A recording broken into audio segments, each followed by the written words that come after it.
બનાસકાંઠા જિલ્લાના ભારત પાકિસ્તાન સરહદ નજીક આવેલા ગામોમાં સુરક્ષા વધુ સુનિશ્ચિત કરાઈ છે। રાજ્ય સરકાર અને મુખ્યમંત્રી ભૂપેન્દ્રભાઈ પટેલના નેતૃત્વમાં સરહદી વિસ્તારના નાગરિકોની સલામતી માટે વિશેષ વ્યવસ્થા ઊભી કરાઈ છે। રાજ્ય સરકારના નિર્દેશોના પગલે બનાસકાંઠા જિલ્લા વહીવટી તંત્ર દ્વારા સરહદી ગામોમાં આધુનિક સાયરન એલર્ટ સિસ્ટમ સ્થાપિત કરાઈ છે, જેનાથી ગામ લોકોની સુરક્ષા વધુ મજબૂત બની છે। ઉલ્લેખનીય છે કે રાજ્ય સરકાર તથા મુખ્યમંત્રી ભૂપેન્દ્રભાઈ પટેલે સરહદી વિસ્તારોમાં શાંતિ, સુરક્ષા અને વિકાસ એકસાથે આગળ વધે તે માટે અનેક પગલાં લીધા છે।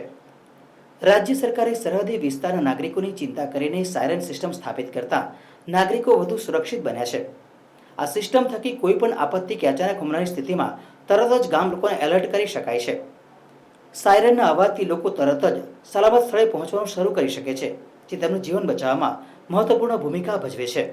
તાજેતરમાં બનાસકાંઠા જિલ્લાના આંતરરાષ્ટ્રીય સરહદ પાસે જે ઘટના બની હતી તેના સંદર્ભે તકેદારીના ભાગરૂપે વાવ અને સુઈગામ તાલુકો કે જે આંતરરાષ્ટ્રીય સરહદ પાસે આવે છે તેના તમામ જે ગામો છે એમાં સિવિલ ડિફેન્સ સાયરન લગાવવામાં આવ્યા છે। સરહદ પાસેના 24 ગામોમાં 3.5 કિલોમીટરની રેન્જ ધરાવતા સિવિલ ડિફેન્સ સાયરન લગાવવામાં આવ્યા છે અને બાકીના તમામ જે 121 ગામો છે તેમાં પણ આ પ્રમાણેની વ્યવસ્થા ઊભી કરવામાં આવી છે। આ ઉપરાંત કોઈપણ પ્રકારની પરિસ્થિતિ થાય તો તેની અગમચેતીના ભાગરૂપે જિલ્લાના તમામ જે પોલીસ સ્ટેશન છે તેમાં પણ આ પ્રમાણેની સાયરનની વ્યવસ્થા ઊભી કરવામાં આવશે તથા 14 તાલુકાના તમામ જે હેડક્વાર્ટર છે તેમાં પણ 8 કિલોમીટરની રેન્જ ધરાવતા સિવિલ ડિફેન્સ સાયરન લગાવવાની પ્રક્રિયા હાલમાં ચાલુ છે। આ સિવિલ ડિફેન્સ સાયરનનો ઉદ્દેશ્ય કોઈ પણ પરિસ્થિતિમાં અગમચેતીના ભાગરૂપે નાગરિકોને ચેતવણી આપવા માટે લગાવવામાં આવી રહ્યા છે। હું ડૉક્ટર અરવિંદ પ્રજાપતિ, પ્રાંત સુઈગામ। આપણે સૌ જાણીએ છીએ એમ કેન્દ્રીય ગૃહ મંત્રાલય દ્વારા સિવિલ ડિફેન્સ મોક ડ્રીલનું આયોજન કરવાની સૂચના હતી, જે સૂચના અન્વયે રાજ્ય સરકારની સૂચનાથી માનનીય કલેક્ટર શ્રી મિહિર પટેલ સાહેબના માર્ગદર્શન હેઠળ બનાસકાંઠા જિલ્લાની અંદર અંબાજી મંદિર ખાતે, ચંડીસર ખાતે અને સુઈગામ તાલુકાના નડાબેટ ખાતે આ એક પ્રકારની મોક ડ્રીલનું આયોજન કરવામાં આવેલું હતું, જેના અંતર્ગત જે સૌથી અગત્યનો ભાગ હતો એ સાયરન। તો સુઈગામ તાલુકાની અંદર તાત્કાલિક ધોરણે બોર્ડરના 11 ગામડાઓની અંદર આ સાયરનનું ઇન્સ્ટોલેશન કરવામાં આવ્યું હતું અને ત્યારબાદ બાકીના ગામડાઓની અંદર પણ આ સાયરન પૂરી પાડવામાં આવી છે, જેના ઇન્સ્ટોલેશનની કામગીરી અત્યારે હાલમાં ચાલુ છે।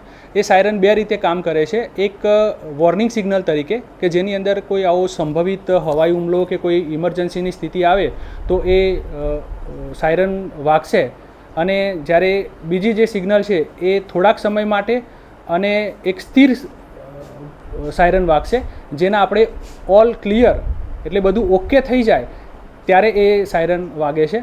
આ જે સાયરન છે એ સાયરન એ ખરેખર તાત્કાલિક નાગરિક પ્રતિભાવ એટલે કે લોકોના ક્વિક રિસ્પોન્સ માટે બહુ અગત્યનો ભાગ ભજવે છે અને આપણે આખા બનાસકાંઠા જિલ્લાની અંદર માનનીય કલેક્ટર સાહેબની માર્ગદર્શન હેઠળ આપણે સિવિલ ડિફેન્સ ટ્રેનિંગ પણ આપેલી છે કે આવી જ્યારે કટોકટીની સ્થિતિ કે ઇમરજન્સીની સ્થિતિ કે યુદ્ધની સ્થિતિ આવે છે ત્યારે આપણે શું કરવાનું છે।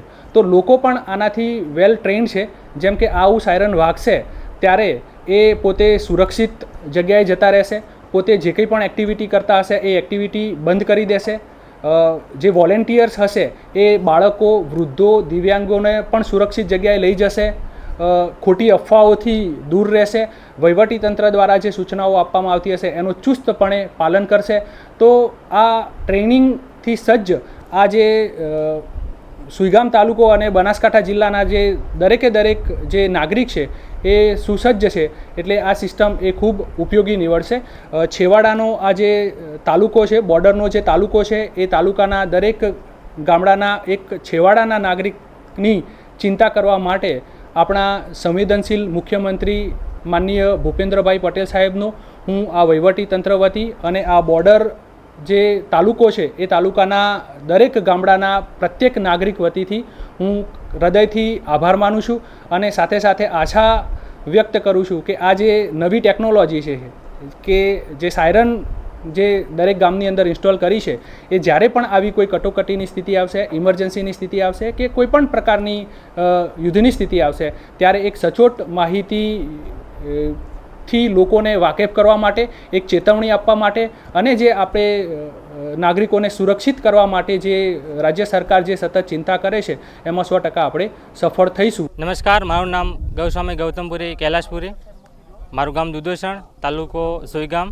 જિલ્લો બનાસકાંઠા. મારું ગામ અહીં સરહદના વિસ્તારમાં આવેલું છે અને જ્યારે આવી આપાતકાલીન પરિસ્થિતિઓમાં સરકારે સાયરન લગાવેલું છે અને તેના કારણે ક્યારેક એવો સમય આવે અને સાયરન વાગે ત્યારે અમે સાવચેત થઈ જઈએ છીએ અને ગામમાં લાઇટો બીજી બંધ કરી નાખીએ છીએ અને એના કારણે ગામમાં એક સુરક્ષાનો માહોલ ઊભો થાય છે અને તેના માટે હું મુખ્યમંત્રી સાહેબ શ્રી ભૂપેન્દ્રભાઈ પટેલ અને જિલ્લા વહીવટીતંત્ર તથા કલેક્ટર સાહેબ મિહિરભાઈ પટેલનો ખૂબ ખૂબ આભારી છું. હું ઠાકોર અક્ષયભાઈ સુબાભાઈ, ગામ દુધોસણ, તાલુકો સુઈગામ, જિલ્લો બનાસકાંઠા. દુધોસણ ગામ પાકિસ્તાન સરહદી વિસ્તારમાં આવે છે.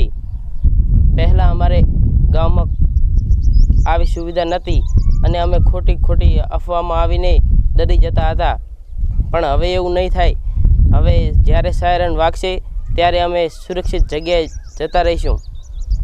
આવી સુવિધા બદલ હું રાજ્ય સરકાર માનનીય ભૂપેન્દ્રભાઈ પટેલ અને કલેક્ટર સાહેબનો ખૂબ આભાર માનું છું. હું ચાખેસરા જગદીશભાઈ હરજીભાઈ, ગામ બોરુ. અમારું ગામ સરહદી વિસ્તારમાં આવેલું છે. જ્યારે યુદ્ધની પરિસ્થિતિ હતી ત્યારે કોઈને સાચા ખોટા સમાચારની ખબર ના હોતી સોશિયલ મીડિયાને, એના લીધે સાયરન લગાવવાથી ગુજરાત રાજ્ય સરકારનો, મુખ્યમંત્રી સાહેબનો અને જિલ્લા કલેક્ટર સાહેબનો અને સોઈગામ પ્રશાસનનો ખૂબ ખૂબ આભાર કે અમને સાયરન લગાવવાથી તરત જાણ થાય કે કોઈ પણ પરિસ્થિતિમાં અમે સલામત સ્થળે ખસી શકીએ.